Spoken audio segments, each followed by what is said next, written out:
Thursday. Anybody know what day Thursday was? June 6th? D-Day. Yeah, right. Our Marine knows.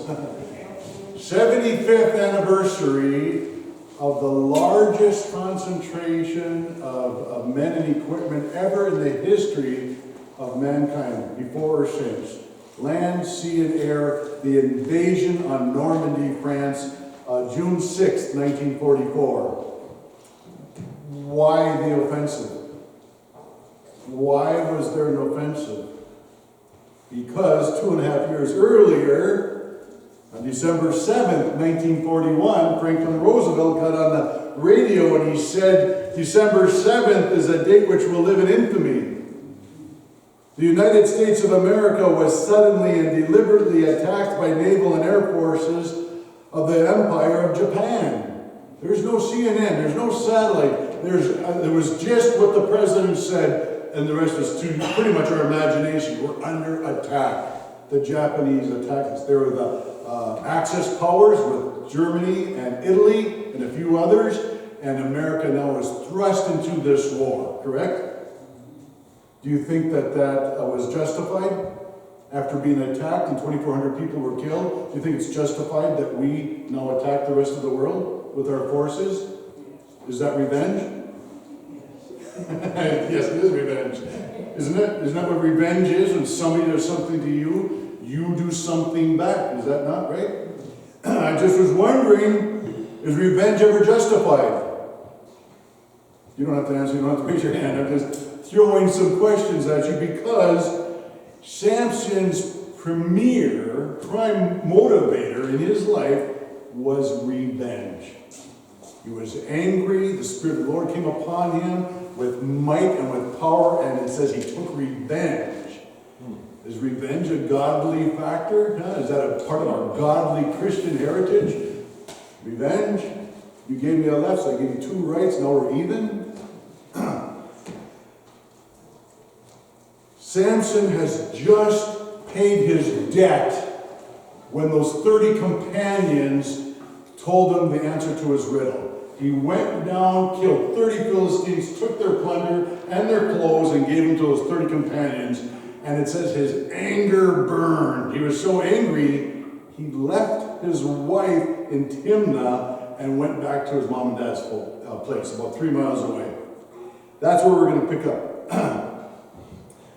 Chapter 15, 1 through 8. After a while, in the time of wheat harvest, it came about that Samson visited his wife with a young goat and said, I will go to my wife in her room, but her father did not let him enter. And her father said, I really thought that you hated her intensely, so I gave her to your companion. Is not her younger sister more beautiful than she? Please let her be yours instead. Samson then said to them, and we don't know who the them is. How many people are listening? How many people are around when this conflict is taking place? It's not just the father-in-law. There must be more. Certainly when he came into town after all those months, word got around. Samson's here. Wonder what's going to happen, right? Samson said to them, this time I shall be blameless in regard to the Philistines when I do them harm. And he went and caught 300 foxes and took torches and turned the foxes tail to tail and put one torch in the middle between 2 tails. Then he set fire to the torches, released the foxes into standing grain of the Philistines, thus burning up both the shocks and the standing grain, along with the vineyards and the groves. When the Philistines said, who did this? They said, Samson, the son-in-law of the Timnite, because he took his wife and gave her to his companion. So the Philistines came up and burned her and her father with fire. Samson said to them, since you act like this, I will surely take revenge on you, but after that I will quit. And he struck them ruthlessly with a great slaughter. And he went down and lived in the cleft of the rock of Edom. So, he's angry with the 30 companions. He's angry with his wife, right? She told them the answer to the riddle. He's angry, and so, am I not right if you're angry with your spouse? It's good to take a time out, cool down time. That's what he did, right? That's what he did. I'm so angry I can't even, and he left. We don't know for how long, but we know now it's the fall. It's harvest time. And so he brings a young goat. This is a peace offering.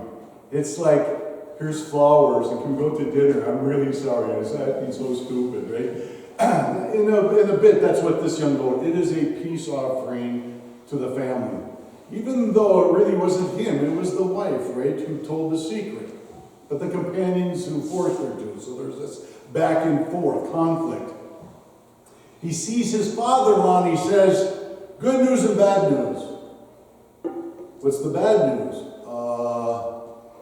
I thought you hated my daughter so much when you stormed off, and we haven't heard from you. And there she is, she's been promised, but no husband. I gave her to your companion. Now that seems to me logical. He stormed off. He never said, I'll be back in a week to come get my wife.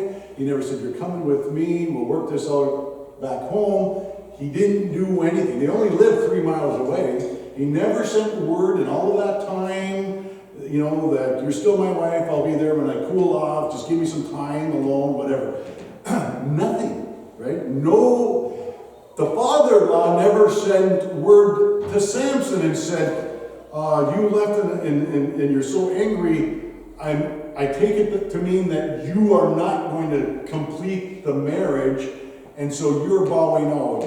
If you're not here in a week or something, I'll just take it to mean you're not going to take her, and so I'm going to give her to your companion. So none of that took place, right? There's no communication, which I think would have been the wisest thing to do, but it didn't happen. And so the father-in-law comes up with a compromise. The good news, Samson, is I got a newer, younger, prettier version of that daughter. That's a good trade, isn't it? You paid for this one, but here's a newer, younger one. Isn't that a better deal? You know what? This is sort of funny because a couple of you are going, yes. No, it's not. That's the one he wanted to marry, not the younger daughter. It is not a good deal. It's that one and that one only, okay? Anyway, but it was a good compromise at the time. What else are you going to do? He can't unmarry his first daughter. So that is, I think a relative compromise, even though not equal.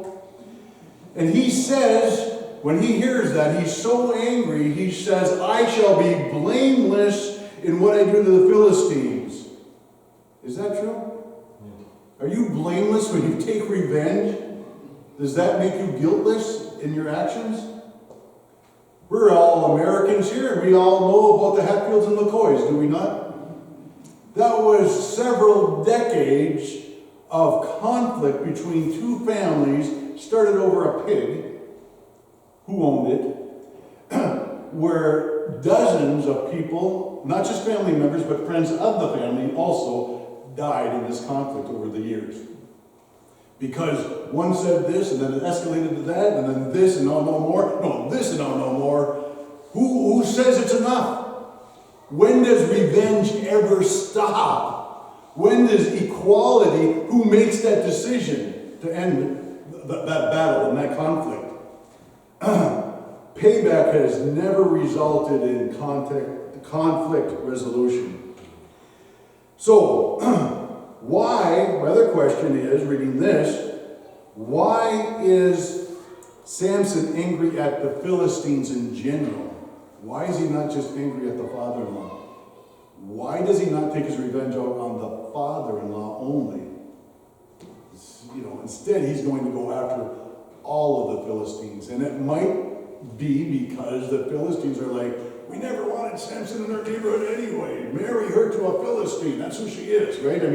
Maybe because he's angry at all of them. Apparently, this was okay in front of everybody, right? Even though right? I mean, everybody knew what was going on. Nobody told Solomon or Samson, and so maybe he holds them all at fault, is a guess. He takes 300 foxes. I can't even imagine. 300 foxes. I don't even know how he caught them. How did he catch 300 foxes? He caught them, tied their tails together, put a torch on there, lit the torch and set them off. 150 pairs of foxes, just, pulling on each other's tails, going in different directions with a torch behind them at harvest time. Now, you guys are a couple of farmers in our group, right? Yeah. I can't imagine if that took place at your crop in the end of August or whatever, but just before you harvested, that somebody lit it on fire. It's all dead. It's all ready to be harvested. Wham! There was no federal crop insurance back then. That whole year's salary is gone, and then some. Their orchards are gone. Olive and grape orchards are gone. The standing grain is gone. Everything is gone. They're financially, economically devastated, and rightfully, I would say, angry. Okay? Their anger wells up.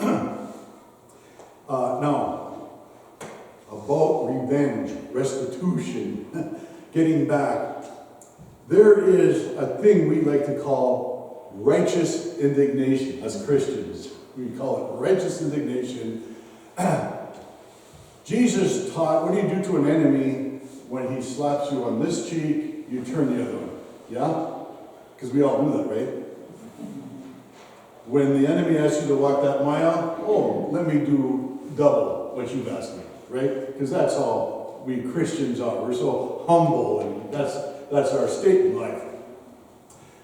However, Jesus on Passover, the most holy time and holiday, Memorial Day, if you will, on the Jewish calendar, had a time where the temple they were reminded of God redeeming his children, Israel, from the hand of Egypt. And they came out of Egypt. They were there as slaves, came out as freedmen, children of God. Okay? It's a big celebration.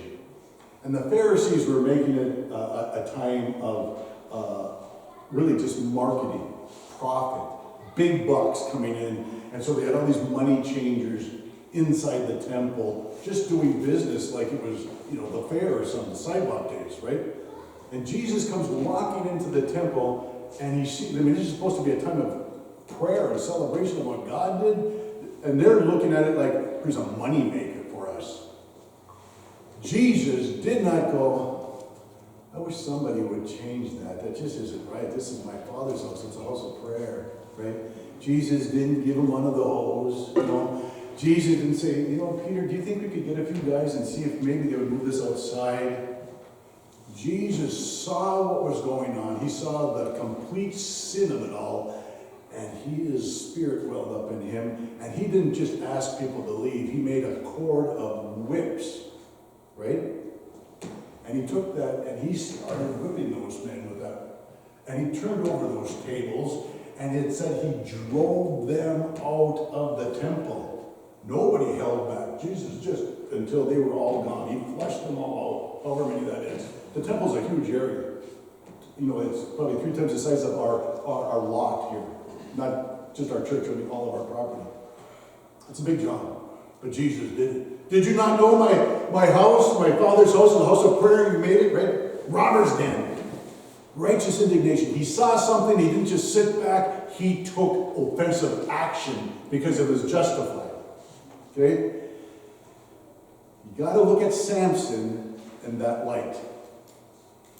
Samson is not doing anything that God the Father did not tell Moses to implicate for Israel. They just failed to do it. They failed. And we'll look at that in just a minute, a little bit more.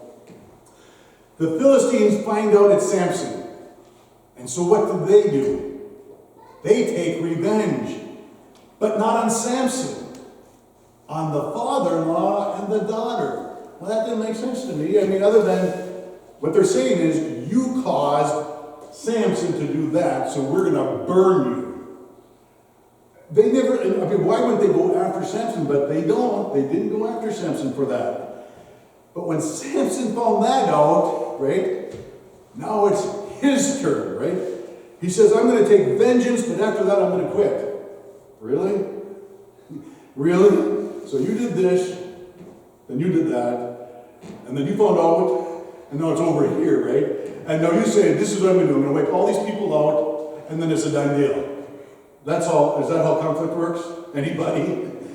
He's making his own rules up and deciding what is the level playing field.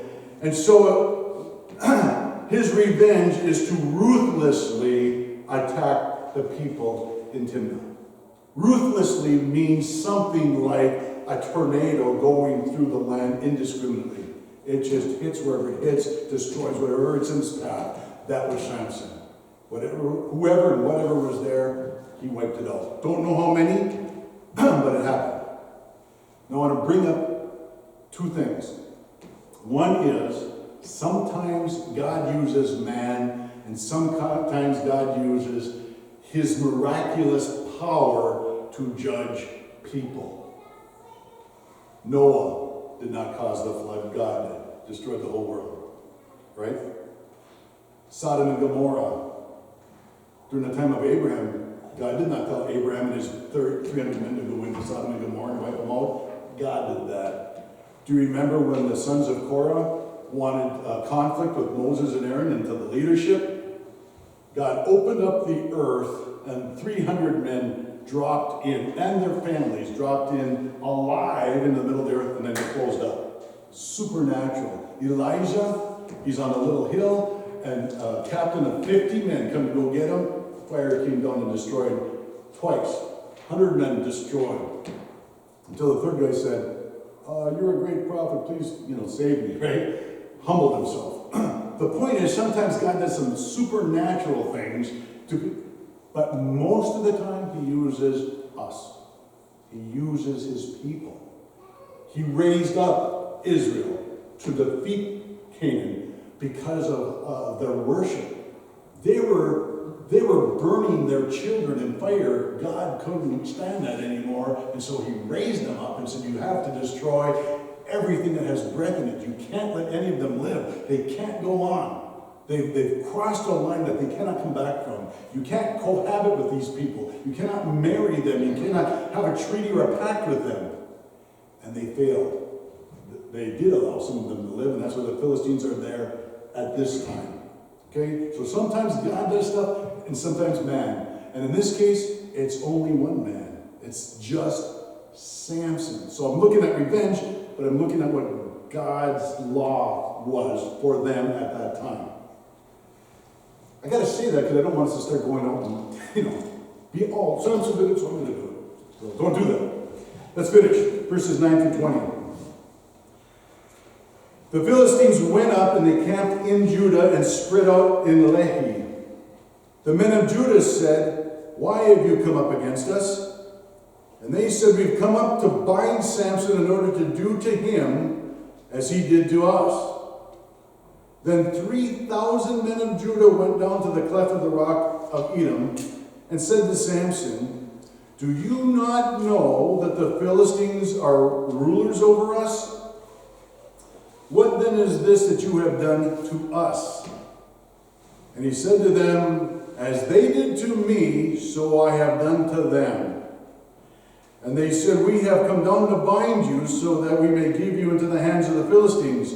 And he said, swear to me that you will not kill me. They said, no, but we will bind you fast and give you into their hands. Yet surely we will not kill you. Then they bound him with 2 new ropes and brought him up from the rock. When he came to Lehi, the Philistines shouted as they met him. And the Spirit of the Lord came upon him mightily, so that the ropes that were on his arms were as flax that is burned with fire. And his bonds dropped from his hands. And he found a fresh jawbone of a donkey. So he reached out and took it and killed 1,000 men with it. Then Samson said, with the jawbone of a donkey, heaps upon heaps. With the jawbone of a donkey, I have killed 1,000 creeps. And it came about when he had finished speaking that he threw the jawbone from his hand, and he named that place Ramath Lehi. Then he became very thirsty, and he called to the Lord and said, Thou hast given this great deliverance by the hand of thy servant, and now shall I die of thirst and fall into the hands of the uncircumcised. But God split the hollow place that is in Lehi, so that water came out of it.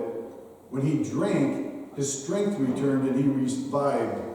Therefore he named it En-Hakkor, which is in Lehi to this day. So he judged Israel 20 years in the days of the Philistines. That's the length of his ministry, 20 years. Lehi is about 2 miles from his mom and dad's place in Zorah. 1,000 Philistines armed for battle. They are going to destroy all the people in that area because of what Samson did. Not the burning of the crops, apparently, but by the killing of whoever in Timnah, apparently. This bothers me that 1,000 Philistines are there encamped and 3,000 men of Judah come up against them. None of them wanting to spar. None of them think, well, it's 3-1. Get out. We're the people of God. None of them. They said, we want Samson. They go, we'll go get him for you. They're cowards. Are they not? They're thinking of themselves.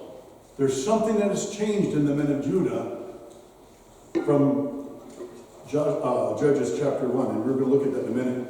3,000 men of Judah, God's people, 1,000 Philistines. Shouldn't have been a match. Should have been a slaughter. There is a direct correlation between our relationship with God and the fear and anxiety we have of all the possible outcomes that the world has in store for us. Is there not? If your faith and trust is in God and all these things that happen to us, we go, well, I'm going to give it to God and we're just going to go. But they haven't done that. They might have God, but he's no longer the one true God. He's just one of many gods in their lives. He is not holy to them. One day, when Jesus was arrested, all of his apostles fled, and Peter denied him. Jesus stood alone, rejected, not just by the Pharisees and the religious people, but by even his closest friends. Rejection by the Son of God. They rejected the Son of God. 6 weeks after he died and rose from the dead, lifted into heaven, the power of the Holy Spirit came upon the church on that day. And all of a sudden they started speaking with a boldness.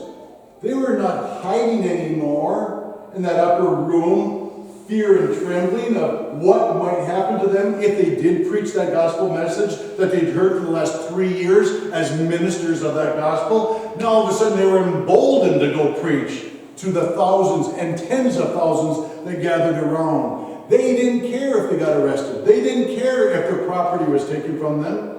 They didn't care if they were imprisoned. They didn't care if they were beaten. They didn't care if they were crucified, beheaded, or put on fire, or sent to beasts and torn apart. They didn't care. There was something more powerful going on than just their little old lives. God was there. And God had them doing something. And they put 1,000 demons to flight. And they said, in Jesus' name, and people were raised from the dead. Silver and gold, no, I don't have that, but what I have I give to you. In the name of Jesus, rise. And the lame started walking. That was a church. Powerful, strong, vibrant, courageous. That was the church at one time. Let me tell you about the men of Judah at one time. Judges chapter 1. After the death of Joshua. Now you got to remember, Joshua never lost a battle. 7 nations greater than Israel was in the land of Canaan. And as you remember from Jericho, everyone in the land of Canaan, all 7 nations, feared the Israelites because of our God. They represented God, and God represented them in battle. God fought for them. After the death of Joshua, the Israelites asked the Lord, who of us is going to go up first to fight against the Canaanites? There were still quite a few left of the enemy. Now, at one time it was Joshua, right? But now who's going to be the point of the spear? Who's going to lead in this battle when there's nations greater, more powerful than they are? Will they continue in victory? Who's going to lead? The Lord said, Judah shall go up. I have given the land into their hands. When Judah attacked, the Lord gave the Canaanites and Perizzites into their hands, and they struck down 10,000 men at Bezek. The men of Judah attacked Jerusalem and took it. They put Jerusalem to the sword and set it on fire. After that, Judah went down to fight against the Canaanites living in the hill country, and then the Negev in the southern area and the western foothills. Nobody could stop the men of Judah. These men walked up with courage and strength and determination because of the relationship with God. They knew God was going before them. What weapon formed could stand in their way? What God of the pagans is going to get in God our Father's way? None. And so victory after victory after victory. Man, what an awesome display of God's power in these people. But not in the days of Samson. It's the same family. It's the same Judah. Where's their God? Where's their power? Where's their encouragement? Where's their faith? It's non-existent. And so they have to make a decision here. Obviously, they have 3,000 men against 1,000 of the Philistines, and they're not going to fight them. They're scared. Why did you come up against us? All you have to do is give us Samson, and we'll be gone. Okay, we'll give you one of our own sacrifices you want, as long as you leave us alone, right? Because we're scared of you guys, even though we outnumber you 3-1. We're afraid. We live in fear. So they find Samson, they bind his arms with 2 ropes, and they march 3,000 Israelites behind Samson. Not for battle, prisoner exchange, him for their lives. There he is walking. He gets to Lehi, where there's 1,000 Philistines going, hey, they brought him! All right! Oh, he's going to get his, right? He's going to die a slow death. He's going to ask for death. And we're not going to give it to him. We're going to pick him apart piece by piece. We're going to really make him suffer for all he's done to us. And they're really excited. They're jubilant. Here comes Samson. And he gets to that place, and all of a sudden it's like, whoop, there it is, man, it's gone. The ropes come off him like burnt flax. He finds a jawbone of a donkey, picks it up, and then he just starts. Could you imagine? I mean, just think, 1,000 people have gathered around one man, and he starts killing them all. Helmets, shields, swords, spears. They came down for battle against Judah.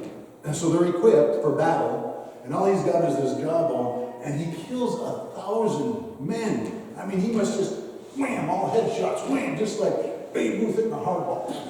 Just wham, wham, overhand, and a couple underhands maybe even, but 1,000 men doesn't stop. They cannot get to him. He's so fast, so powerful, so strong. Do you know what bothers me? Where were his brethren? Wow, look at that guy go. Wow, I've never seen anybody so powerful, so fast. I wonder if he's getting tired. Man, there's 200-300 of them. Blood all over the place. I mean, what are they doing? Go, Samson, go. You know, are they chanting? We better not, because what happens if they finally kill him? We can't act too excited, right? You'd think after they got down to about 950, somebody would join in, wouldn't you? Huh? No, I helped. I was there at the end. None of them, not one of those men, they stood around watching Samson having to defeat the enemy, 1,000. Tells me something about their relationship with God and with each other. The rejection. They rejected Samson. They rejected him as a deliverer of themselves. They reject the one that God sent to deliver them. Does that sound familiar anywhere else? The rejection. Myself, I would think, wow, anybody who can do that, God must have put him in place. I want to follow him. Obviously God is with him. Let's get behind him and free ourselves of the Philistines. In 20 years of Samson being the judge over Israel, there is never a battle. He never has help, not once. I'm as amazed to see what God can do through one man as I am to see how little 3,000 do. All calling themselves children of God, right? Samson prays to God. It takes a little bit out of you killing 1,000. I wouldn't know, but it would take a little bit out of you having to kill 1,000 guys. He's absolutely exhausted, totally spent. And he says this prayer. It ain't a great prayer, but it's a prayer. It's short and to the point. I like those. You have given this great victory by the hand of your servant. That don't seem like much, but he understands two things. It wasn't Samson. Samson could not have accomplished that feat in himself. No man could. He calls himself the servant of God. He understands that relationship better than anyone else in the whole nation of Israel. Samson gets it. He's a man of faith. He understands his relationship as servant to the Most High God. And if anything he does can only come from the hand of God. So, he gets water. He asks for water. God gives him water, another miracle. And it says that he judged Israel for 20 years. Two things. I want us to take two things away from this chapter 15. Number one, we have revenge and we have rejection. Revenge. Confucius say, I don't usually use him, but he had a good line. Before you embark on a journey of revenge, dig 2 graves. In Samson's case, revenge will never end. He will live his life, a life of revenge, but he will die in that same thing. He'll kill a lot of Philistines, but he himself is going to die from that act as well. Let me tell you what the Word of God says about revenge, about taking matters into your own hands or trying to get even. From Leviticus chapter 19, do not seek revenge. Do not even bear a grudge against anyone, but love your neighbor as yourself. I am the Lord. Heard that before? Jesus spoke it, the golden rule. Solomon says in Proverbs 20:22, he says, do not say that I'm going to pay you back for this wrong. Wait for the Lord, he will avenge you. You've got to give that stuff to God. If you keep it up, it'll tear you apart. The third is from 1 Peter 3:9. Peter says, now he's talking to us, church, right? This is the Christian's character. Do not repay evil with evil or insult with insult. If someone calls you a nasty name, don't answer. But do you say something back that's pleasant or nasty? They say something, you go, oh yeah? Well, you are... I'm just saying, Peter tells us, on the contrary, you do not exchange insults with anybody. He says, on the contrary, you need to repay evil with a blessing. Yuck. Because to this you were called so that you may inherit a blessing. Is that stepping it up a little bit for us, church? Huh?